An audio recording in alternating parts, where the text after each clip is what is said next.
What's happening, everybody? Dr. Michael Sclafani here, owner of Tideline Sports Performance and Rehabilitation.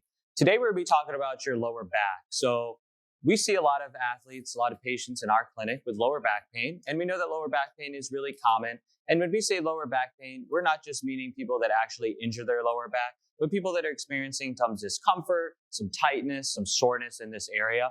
Really common for both fitness enthusiasts and professional athletes alike. So what I'd like to do is I'd like to spend today just talking a little bit about some of the mechanics and physiology of the lumbar spine and some of the surrounding areas. And then I also want to go over 3 different exercises that you can keep in your back pocket in case during your fitness journey you start to experience any lower back symptoms at all. You now have a few things that you can try to help to mitigate your symptoms. So let's go ahead and let's just go over some of the lower back or the lumbar spine, just overall mechanics. So if we think about your spine is basically just a bunch of building blocks all stacked up together. Those building blocks are connected by small rubber bands that we call ligaments. Those help to keep the building blocks together.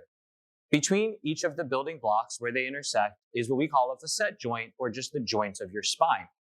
We also have small discs that sit like fluid-filled donuts between each one of those vertebral segments.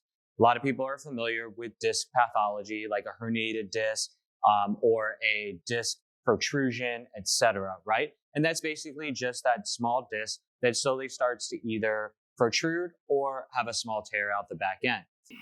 We also have the spinal cord, which descends from your brain and part of your central nervous system that's housed or encased by the bones of your spine, your spinal column.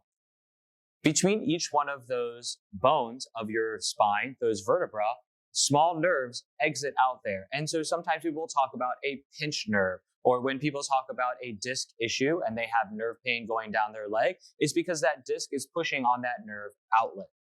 So now that we've kind of covered a little bit of the anatomy of the spine, let's go over some of the mechanics. When we look at the spine, the primary directions, especially in the lower back, are to bend your trunk forward or extend your trunk backwards. Those are the main functions of your spine. We also have rotation and we also have side bend as well. But for today's purposes, we don't see as many people in our clinic that have issues with rotation issues around their lower back. Instead, we see people that have issues leaning forward or leaning backwards. So we talked about how the spine is all stacked up in those building blocks. There are actually small muscles that run from the back of your head all the way down to your tailbone in a vertical column. A lot of times what we see is some issues with some of those lower back or those lumbar spine muscles that help to stabilize your lower back. So what we want to do is we want to make sure that we have a good balance between the ability to bend forward and the ability to extend backwards. When we work out, we're working in a range that we call neutral spine. Neutral spine is not a specific targeted bullseye coordinated spot on there. Neutral spine is actually a small range. When I go to pick up a heavy deadlift, when I get ready to do an Olympic lift, if I'm doing barbell rows, if I'm squatting, if I'm doing an overhead press, I'm going to try to keep my spine in a neutral position, right? Within a certain small degree range. However, what happens is if all we do is live in neutral, we end up getting really stiff and we're unable to bend forward. So what we'll oftentimes hear is people feel a little bit of some lower back pain or some tightness when they first get up in the morning and they go to lean over their kitchen sink to brush their teeth. They've lost the ability to bend forward comfortably. Some of the joints of your back get really stiff, and some of the muscles that surround those joints also get really stiff. When we see a patient that comes into our clinic and we want to check their lower back or their lumbar spine, we'll ask them to reach towards their toes. I don't care if they can touch their toes. What I'm looking for is to see if they can actually make a nice rounded shape with their back, like a big macaroni noodle. What we oftentimes see is people with mechanical or muscular low back pain, they lose the ability to round their back because they're so used to being held in neutral when they go to lift or when they go to do certain activities and they're trying to brace themselves. Really great place to live when you're working out or when you're doing an activity. But then what happens if I need to go pick up my keys or my phone or pick up my kid off of the ground, right? I need to be able to go down into that flex position. If we can't, sometimes those low back muscles will start to cramp a little bit. Now, we also have the hip area that we also need to discuss in terms of mobility and how it connects to the lower back. So when we do a lot of sitting, our hips are actually held into a flexed position. Your hip joint is basically a ball and socket joint. We describe it as a golf ball within a shot glass, right? So if I'm having an issue sitting, or if I have any issues in the back of my hip, what happens is my hips get really tight. So what happens, it puts increased pressure on my lower back. If I'm tight around my hip, I have to compensate and do some type of extra movement or add more stress to my lower back.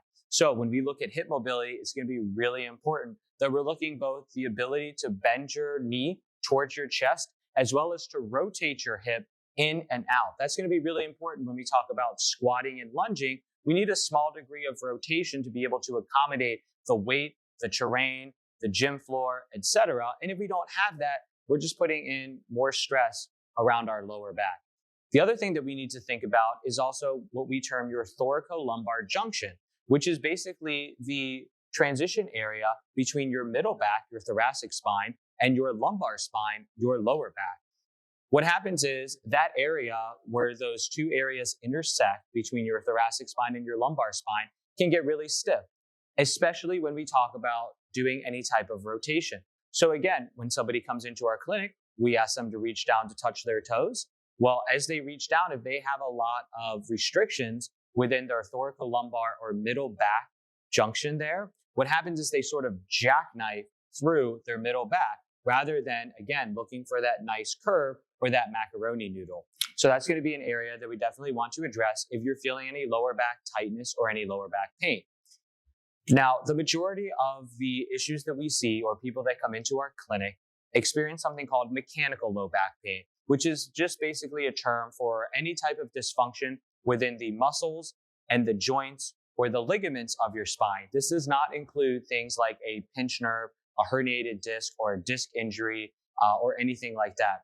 The majority of athletic or fitness enthusiast style low back pain is primarily just mechanical low back pain. So that's what these three interventions that I'm going to go over, these three exercises, that's really what we're going to be addressing, is that mechanical low back pain. So if you're experiencing any numbness and tingling, if you're getting any symptoms that are radiating down your leg, you don't necessarily want to do these exercises. Instead, come to see our team or go to see a healthcare practitioner who can help to better identify what exactly is going on. So with that caveat being said, one of the biggest things that we see is that we have patients who are unable to fully flex or round their back. So the first thing that we're going to do is we're going to do something called a Jefferson curl. We're going to put your bottom up against the wall. You're basically going to round your back, and with a little bit of weight, it's going to help facilitate that flexion or that bending forward. It's normal if you feel a little bit tight, a little bit achy there, natural. What you want to make sure of, though, is that you're bringing your chin to your chest, and that's going to promote the maximal rounding of your back, and then slowly bring your chest back up. That's going to be key. The second thing that we want to do is we want to address any mobility issues within your hips. Again, rotation tends to be the biggest limiter when we talk about hip mobility. So when we do these 90-90 hip liftoffs, we're going to make sure that that front foot is blocking that back knee. That will help to give you a little bit more of that muscular contraction in the back of your hip. A lot of the hip joint mobility restrictions that we see have to do with the small muscles in this back corner part of your hip. If we can activate those muscles and start to get those moving a little bit to improve some of that mobility, that's going to take any compensatory pressure off of your lower back. The third thing that you can do as well, if you experience any lower back tightness or any lower back symptoms, is you can do these 90-90 knee dropouts, where basically we're going to take a small ball. You can use a basketball, soccer ball. It doesn't have to be a weighted ball. We're going to put it between your knees with your arms out to your side. You're going to slowly rock your knees from side to side, almost as if you were going to try to touch the outside of each knee to the ground. Don't worry if you can't touch the ground with your knees. That's totally fine. What we're trying to do instead is to slowly rock or induce a small amount of that rotation through your middle back. So if you experience any low back pain, little back tightness, anything like that, try those three things and hopefully those help you. If you experience any of the following symptoms, please seek out help from either our team or another healthcare provider before you try these 3 exercises. So if you experience any numbness and tingling, if you're experiencing any symptoms going down your leg, if you have any issues with your bowel or bladder control, or if you're getting a lot of sharp pain, or you're getting any type of pain or soreness and locking within your lower back muscles that lasts more than 1 day after you stop working out, then definitely go to see a healthcare provider or one of our guys. If you guys have any questions, feel free to reach out. Hopefully this was helpful for you guys.